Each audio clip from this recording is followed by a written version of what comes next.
Under the dim glow of the lamp, you examine your reflection in the mirror. Not the physical reflection, but the deeper one. The image that reveals who you truly are. There are blemishes in that image. Intentionally blurred areas. Strategically placed shadows. Fragments of truth we choose not to illuminate. We grow up pointing fingers at others' dishonesty. We vehemently reject liars and claim truth as a non-negotiable value. And yet, even as we condemn lies told by others, we engage in a far more intimate and unsettling form of falsehood, self-deception. The same mouth that demands honesty from the world whispers distorted justifications to itself. What happens when the deceiver and the deceived inhabit the same body? When the liar and their victim share the same consciousness? When the hand that lifts the veil of illusion is the same that wove it? Miguel de Cervantes in Don Quixote warned us, "You must look at who you are and make an effort to know yourself," which is the most difficult knowledge imaginable. When you know yourself, you won't puff up like the frog that wanted to be as big as the ox. This difficult knowledge is constantly under threat, not from outside enemies, but from the stories we tell ourselves. Stories that make life more comfortable, yet slowly drain it of authenticity and potential. We protect our fragile egos like overbearing parents sheltering a child, avoiding any discomfort, any confrontation with reality that might challenge the delicate construction of the self. But that kind of protection doesn't strengthen us. It only prolongs our weakness. In this video, we'll explore how self-deception, far from being a mere character flaw, functions as a psychic survival mechanism that, when overused, can silently build the walls of our own existential prison. Self-deception appears in our lives in two fundamentally different ways. There's the explicit lie, where we know we're lying. We recognize the truth and deliberately deny it to others. And then there's something subtler and potentially more dangerous. Self-deception, where the lie we tell ourselves or others becomes our own subjective truth. We don't just lie, we believe the lie. It's easy to understand why someone would tell an explicit lie. The motives are transparent, even if morally questionable. We lie to avoid conflict, gain advantage, escape responsibility, or preserve relationships. The explicit lie is a utilitarian tool. We're aware of its mechanics and objectives. But why would we lie to ourselves? Why would we construct elaborate internal fictions that distort our perception of reality? The answers stay on psychological pain. When certain thoughts threaten our sense of worth, when emotions evoke shame, or when facts challenge the image we hold of ourselves, self-deception emerges as a form of inner protection. It helps us maintain a coherent personal narrative in the face of discomforting truths.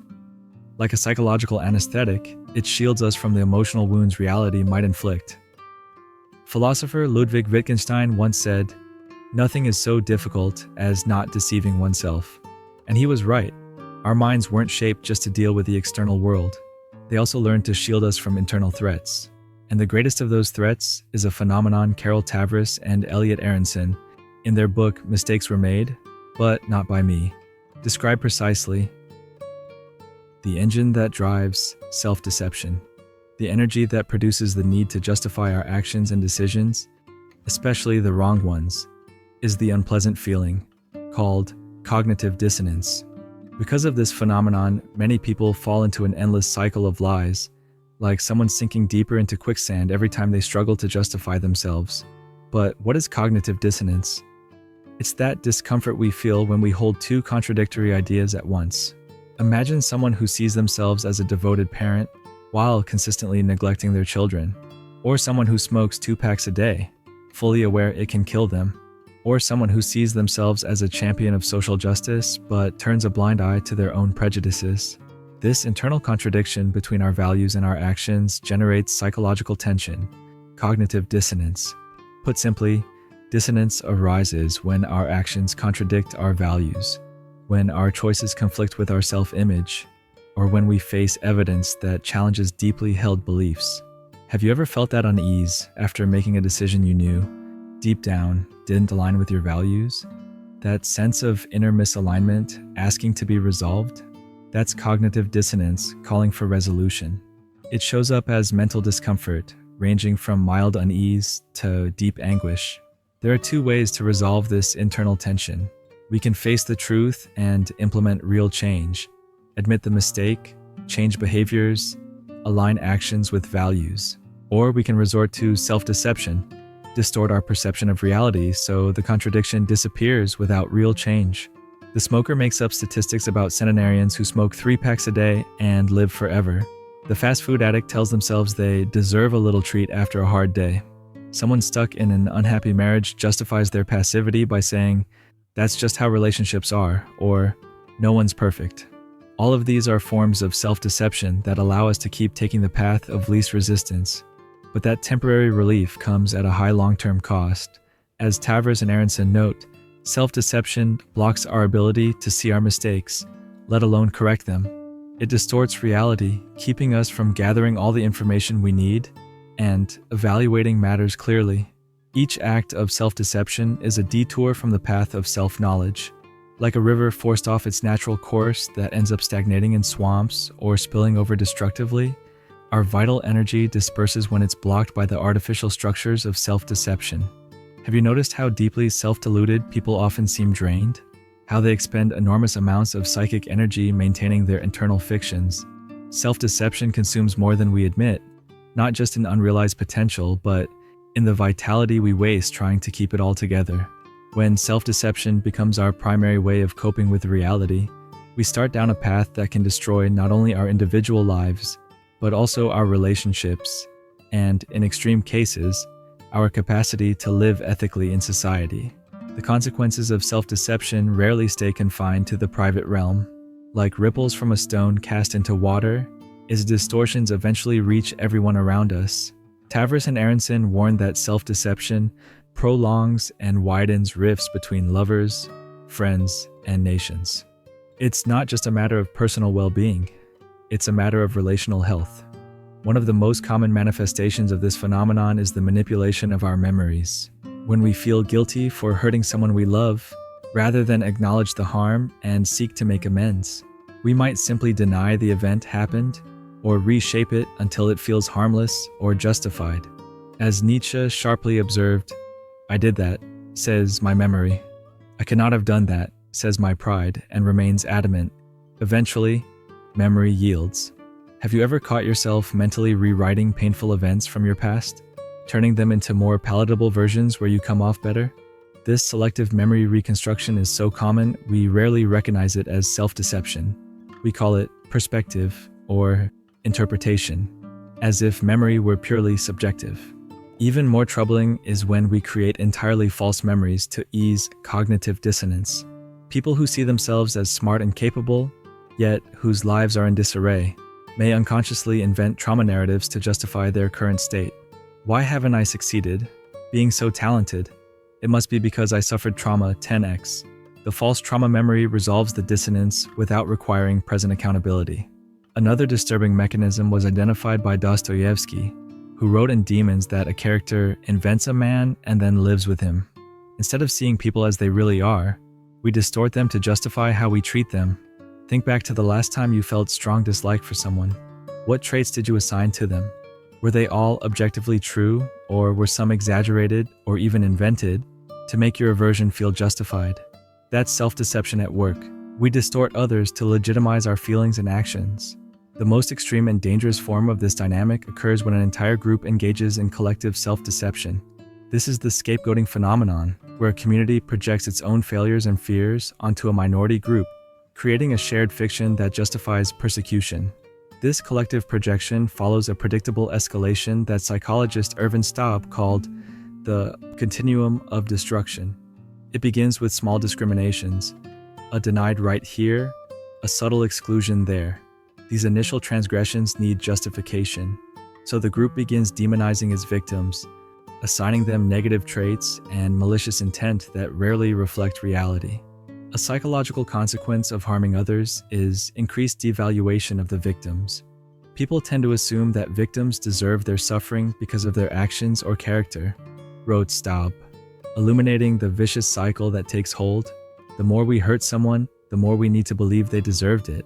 Have you noticed how it gets easier to keep hurting someone once we've already done it? How the first act of cruelty paves the way for the second, the third, justified by a growing conviction that the victim deserved it or asked for it. What begins as mere prejudice can, without intervention, evolve into systematic discrimination and, in extreme cases, collective violence. This pattern has been observed in nearly every episode of ethnic cleansing and genocide in modern history. They weren't inexplicable aberrations, but the culmination of gradual processes of collective self-deception, where entire societies convinced themselves that the persecuted group was an existential threat. Self-deception, then, is not just a matter of individual or relational well-being. It's an ethical issue with potentially catastrophic implications. When we allow ourselves to believe our own distortions about other human beings, we open the door to justifying the unjustifiable. What would it take for you to realize you're deceiving yourself about someone? What evidence would be strong enough to break a narrative you've built to justify your behavior? How willing are you to confront the possibility that you've been both the architect and the victim of your own distortions? Sometimes, we escape the quicksand of self-deception only after hitting rock bottom, when our illusions are shattered against our will by the brute force of reality. A relationship ends, and we can no longer deny the signs we ignored for years. A career collapses, forcing us to confront the choices that led us there. A health crisis exposes the self-destructive habits we rationalized for so long. These involuntary breakdowns are like shattered mirrors, painful, jagged, but capable of reflecting parts of ourselves we could never see in the intact mirror of illusion. And yet, waiting for life to force that kind of honesty is a dangerous gamble. There's a less traumatic path: to voluntarily break our illusions through a radical commitment to self-honesty, not as an act of self-punishment or psychological masochism, but as a practice of liberation. As Carl Jung reminded us, a visible enemy is always better than an invisible one. In this case, I can see no advantage whatever in behaving like an ostrich. It is certainly no ideal for people to live in a perpetual state of delusion about themselves. When we dissolve the habit of self-deception, life takes on an unexpected fluidity. Freed from the burden of maintaining a web of interconnected falsehoods, we can redirect our energy toward meaningful goals. When we stop lying to ourselves about how we treat others, we stop sabotaging our relationships and avoid the perilous path of normalizing cruelty. Abandoning self-deception is an act of emancipation, a gesture of courage that allows us to finally honor the ancient Delphic maxim, "Know thyself," not as an abstract intellectual exercise, but as a daily practice of confronting uncomfortable truths with compassion and resolve. Allow yourself to see clearly, not as one who judges relentlessly, but as one who chooses to walk unburdened by fantasies that have long outlived their purpose. Look at your patterns of self-deception with curiosity, not condemnation. Ask yourself where and how this habit of hiding from yourself began. As Anton Chekhov wrote, "To this day I have deceived others and myself. I have suffered for it, and my suffering was cheap and vulgar. I'm glad that I see my faults clearly, that I am conscious of them. This will help me to reform and become a different man." Perhaps the deepest freedom lies not in creating alternate realities where we're always the hero of our own story, but in embracing the complexity of being human, contradictory, fallible, and still capable of genuine growth. We are, simultaneously, the riddle and its answer. If this video touched on a truth that resonates with you, share it with someone who might benefit from this reflection. Honesty, like light, multiplies when shared. Leave a comment about how self-deception has shown up in your life, and what strategies you've found to cultivate greater inner clarity. The journey of self-knowledge is best taken in good company.